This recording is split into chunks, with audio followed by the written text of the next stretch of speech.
Hello friends, শুভ সন্ধ্যা। কেমন আছেন সবাই? প্রবাসী জুনাটি ব্লগে আপনাদের স্বাগত জানাই। আজকে আসছি বোনের বাড়িতে, আর আজ মকর সংক্রান্তি। ওই জন্য আমাকে বিকেল থেকেই ডেকেছিল পিঠে তৈরি করার জন্য, কিন্তু এই শীতকালে দিনটাও ছোট আর বাড়িতেও কিছু কাজ ছিল, ওই জন্য তখন আর আসতে পারিনি। এখন এলাম এই সন্ধেবেলা, দেখি চলুন ও কী করছে দেখি। বাঙালির ঘরে ঘরে আজ পৌষ পার্বণ, এর মধ্যে কতটা আবেগ লুকিয়ে আছে বলুন। আমাদেরও ছোটোবেলায় দেখতাম মা কাকিমারা ঢেঁকি থেকে চাল কুটে নিয়ে আসতো, আস্তে আস্তে সন্ধেও হয়ে যেত। যদিও আমি মায়ের কাছে বেশি দিন থাকিনি, আমি ছোটোবেলা থেকে মামা বাড়িতে দিদিমা দাদুর কাছে বড় হয়েছি। সেখানেও দিদিমাকে দেখতাম সে ঘরেই চালটা কুটতো, ওই হামাদিস্তা আছে ওতেই চালটা কুটতো। আগের দিনগুলো কতই মানে ভালো ছিল বলুন। আর সেই সব দিনের কথা মনে পড়লে না মনটা খুব খারাপ হয়ে যায়। আর এখন দেখুন ছেলে মেয়েদেরকে ঢেঁকি বললে ওরা বোঝেই না, জানেই না। আর এখন তো ওইসব নেই যে ওদেরকে দেখাবো আগে কি কি জিনিস, কোনো কিছুই এখন আর সেই সব নেই। তো চলুন দেখি, ও এখানে নারকেলটা ফাটিয়ে নিচ্ছে। নারকেলটা ফাটিয়েও করে নিয়ে তারপর রেডি করব পিঠেগুলো এক এক করে। আর আজকে বোন নারকেল আর কলাই দিয়েই পুর বানাবে, কপির পুরটা আজ আর করবে না। কদিন আগেই কপির পিঠে করেছিল। তাছাড়া এই দেরাদুনে সারা বছর কপিটা পাওয়া যায়, কেননা বছরের বেশিরভাগ সময়টাই তো এখানে ঠান্ডা থাকে, আর শীতকালীন সমস্ত সবজি না সব সময় এখানে পাওয়া যায়। তো চলুন, আমার কথা বলতে বলতে ওর নারকেলের পুরও রেডি হয়ে গেছে আর কলাইয়ের পুরটাও রেডি হয়ে গেছে। এবার তাড়াতাড়ি করে তৈরি করে ফেলি, কেননা তাড়াতাড়ি তৈরি করে বাচ্চাদেরকে খাওয়াতে হবে। সকালে ওদের স্কুল আছে, তাড়াতাড়ি না শোয়ালে ওরা সকালে উঠতেও পারবে না। বলতে বলতে বোন সে তার বসেও পড়েছে, তো পিঠে করতেও লেগে গেছে। যাই আমি একটু বসে তাড়াতাড়ি তৈরি করে দিই ওর সাথে। বোনের বাড়িতে এসে পিঠে বানাচ্ছি বলে আপনারা এটা ভাববেন না যে আমি আমার বাড়িতে না করে বোনের বাড়িতে এসে পিঠে বানাচ্ছি কেন। আমরা আজকে একসাথে দু ঘরেরই পিঠে বানাচ্ছি, কেননা আমার হাজব্যান্ড সে অতটা পিঠে খেতে পছন্দ করে না, কিন্তু আমার ছেলেকে দেখুন ও খুব পছন্দ করে, আর আমার বোনের ঘরে ওরা সবাই খুব পছন্দ করে।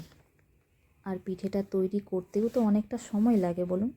তাই আমি ওকে বলেছিলাম যে এক জায়গাতেই পিঠেটা বানিয়ে নেব, আর পিঠে বানানোও হবে, দুজনের গল্পও হবে। আর ওই ঘরে বসে বসে পিঠে বানাতেও একটা বোরিং লাগে, সেটাও আর মনে হবে না। চলুন, আমাদের পিঠে বানানো হয়েই গেছে প্রায়। এবার ওকে ও এটা ভাপিয়ে দেবে, বা ওটা হয়ে গেলেই বাচ্চাদেরকে তাড়াতাড়ি খাইয়ে ওদেরকে শুয়ে দিতে হবে। ওইটা করুক।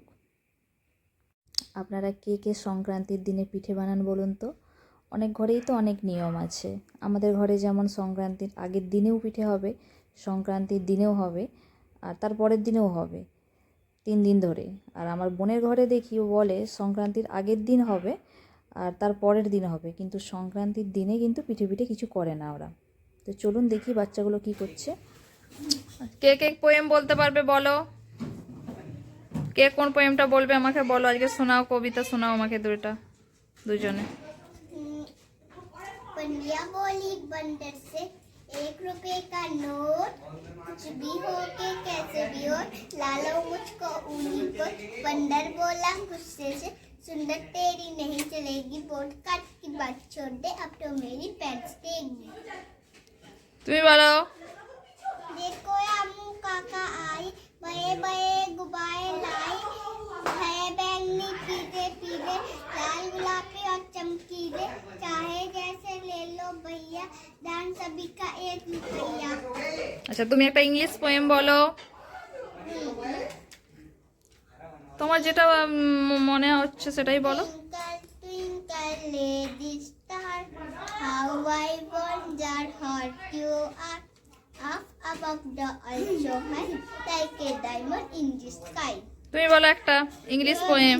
Hey diddle, the cat and the fiddle, the cow jumped over the moon, little dog laughed to see such a spot, and the dish and the bed with the spoon.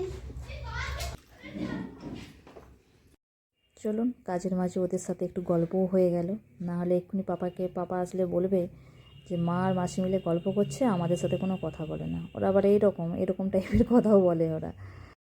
ও তার পিঠে ভাপাতে দিয়ে আর এখানেও সবজি কাটতে বসে গেছে, সকাল সকাল উঠতেও হবে ওকে, বাচ্চার স্কুল আছে। অবশ্য আমিও উঠি সকাল সকাল, উঠে বাচ্চাদের স্কুলে ছেড়ে এসে আবার রান্নাও আছে, ওই জন্য আগে থেকে ওভার কাজ গুছিয়ে রাখছে। আর আমি রাত্রে সবজি কাটি না, কেননা সকালে স্কুলটা ওর পাপাই ওকে ছাড়তে যায়, যার জন্য আমার অনেকটা সময় থাকে ঘরে। আমি তখন সবজি কেটে রান্না টান্না তখনই করে নিই, আর ওর সময় থাকে না। আর ওর স্কুলটাও সামনে, আমাদের স্কুলটা যেমন একটু দূরে, ওর স্কুলটার সামনে, ওই জন্য ওর নিজেই করে সব কিছু কাজগুলো। চলুন, কথা বলতে বলতে অনেক গল্পও হলো, আর ওর পিঠে ভাপানো হয়ে গেছে, নামিয়েও দিয়েছে। এবার ছেলেটাকে মেয়েটাকে খেতে দিয়ে দিই, আর আমিও বাড়ি চলে যাব। এবার ছেলেটা খাওয়া হয়ে গেলে আমিও বাড়ি চলে যাব। চলুন তাহলে। বসো বসো, আমি গ্লাস আনছি, জল দেবো, খাও তোমরা।